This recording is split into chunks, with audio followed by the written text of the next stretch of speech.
In the brand new Fortnite update version 28.3, we're going to be getting a lot of changes to Battle Royale, LEGO and Fortnite Festival. Let's start off with Battle Royale for those wondering what's happening over there. So we'll be getting our final week of weekly challenges, as well as we will be getting some map changes across the map. These map changes will most likely be the iceberg melting even further to give us teasers and possibly even some hints towards the next season of season 2, and we can expect the coral cave to have a few changes and just generally a few other POIs around the map as we do explore in the map change video tomorrow. Also inside of Battle Royale, the F&CS outfit should be in the shop, which is an exclusive outfit which you can get access to. This will be available, and I believe you can possibly get a bat bling for free by watching the Twitch drop stuff. I personally have had nightmares with them drops, but yeah, feel free to have a look into it yourself. Finally, for Battle Royale, we can expect 2 items to come back. This will be the bush, where you can use the bush bomb, and also the actual rift to go. So expect these to come back, and hopefully they're actually quite useful. And the last little bonus one, we might get some storyline quests to kind of give us a hint to what's going on. Is it really going to be a Greek mythology theme next season? It's going to be themed around Greek gods? We'll have to see. Is Valeria going to summon that Pandora's box, or is it just a big filler? I don't know 100%, and only time will tell. So we'll keep our eyes peeled for that in tomorrow's update, and definitely explore more of the storyline, because it will give us hints towards the next season. We may even see earthquakes get added in as well.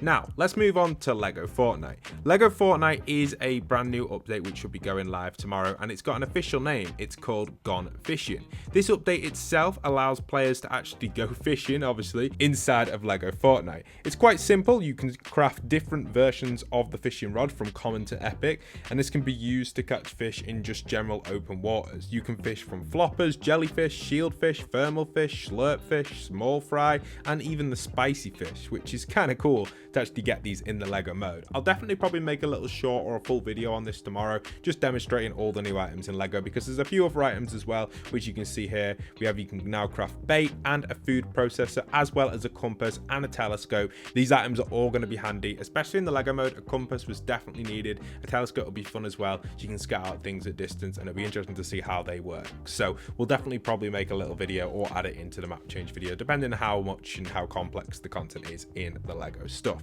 Also, just before we move on to the Fortnite Festival, don't forget to pop in code POST to your item shop. It really does go a long way and help support me further. That's POST, pop it in. And if you haven't already, the Valentine's update is now live inside of 50 Fashion. I know it was a few days ago, but obviously I keep updating it, and there is going to be an update going on Friday as well, which will remove some of the Valentine stuff, but I'll keep a few things for those that haven't seen it yet. So do check that out. New themes and stuff happening on the 50 Fashion. Now, finally, we do have Fortnite Festival. This will probably be the main focus of the update tomorrow. We obviously have a preview of the crew pack coming as well. That'll be happening soon towards the end of the month, closer to the end. But for now, Fortnite Festival is the major thing which is happening tomorrow, which will be 1,800 V-Bucks, I think it is, the pass usually. And the pass will contain an absolute ton of stuff, and it has the appearance of Lady Gaga inside of Fortnite. So here you can see a little preview of the pass here on screen. This is going to be all of the items in here. It's going to be really cool. It's going to be the second season, so season 2 of the Fortnite Festival pass if you do play it,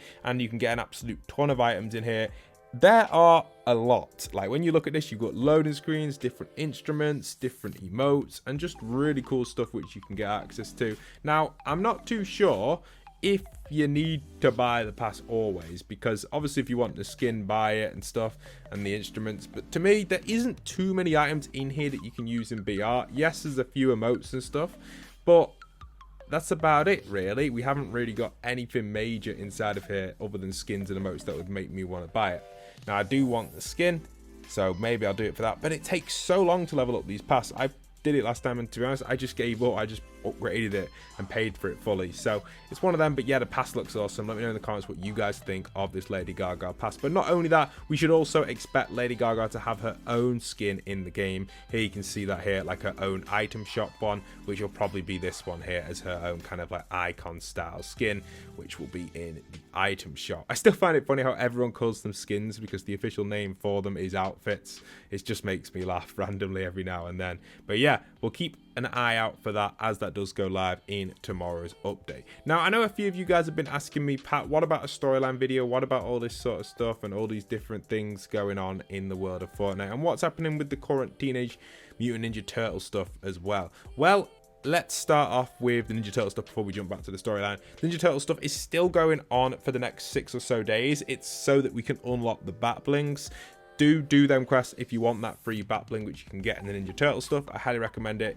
After that, you won't be able to get it. They may put it in the shop, but usually they don't. But well, you never know. They may put it in. I don't think this one will ever go in the shop, so do keep an eye out for it and make sure you are doing them quests. They're very simple. Best way to do them is in ranked. If you're not in a high rank, use ranked to do your quests. It's really easy. I just stay in bronze and just focus the quests, and that's it, and don't actually focus the game. So really effective way of doing quests. A little tip there. Now for those asking about the Fortnite storyline and what's going on with that, we can probably expect that Fortnite storyline to get a little bit of a revamp tomorrow, hopefully, and if it doesn't, that basically confirms that the Fortnite storyline is possibly being phased out. I know on Twitter I use it as like a ranting platform and just to kind of just express what I'm feeling and stuff. I don't have many followers on there, so I can do that, but obviously I don't always talk about it on the channel. But the storyline itself is in a weird place currently. Yes, we've got all the Pandora's box stuff, which I haven't really talked about too much on the channel because it's only minuscule. It isn't really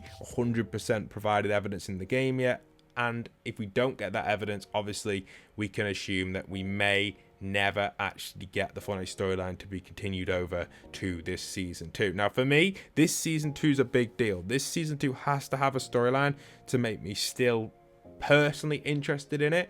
Now obviously I will still make content on it just for each season, like one at the start of the season, like I have been doing throughout chapter 4, because I lost interest there once the 7 got ruled out and all that. So season 2, 3 and 4 were terrible for storyline, and to be honest, this is a weird statement to make, but I do feel like Fortnite OG killed the storyline. It had no story. The Fortnite OG, when it kind of transitioned into it with, you know, Jones and his time machine and stuff, there was like voice lines, and then suddenly we thought that Jones was going to be maybe at least make an appearance in the event for even just 10% of the event. I thought he was going to make an appearance mainly, but even just put it to 5-10% where he just narrates what's going on when the rockets are coming in and explain what is happening, you know, give us a little bit of a kind of lead way into this new universe. But no, the Big Bang event was just a giant ad. In my opinion, the worst Fortnite event. That's my opinion. Obviously you may like it and you may love it. The only reason I say that is because it generally was a giant ad. The start didn't make any sense. It didn't really explain what was going on. Where did the 7 come from? I thought they were zombies at this point. Obviously with time travel, so technically they're not, but all this sort of stuff going on, there was no explanation. And the transition into the Big Bang obviously makes sense because the Big Bang resets everything, etc. But then just to have like 3 ads play, which are amazing. Yeah, Lego, Rocket Racing, Fortnite Festival, yes, they're really cool, but there was no storyline in the event. And for me, that's what made it my worst event inside of Fortnite.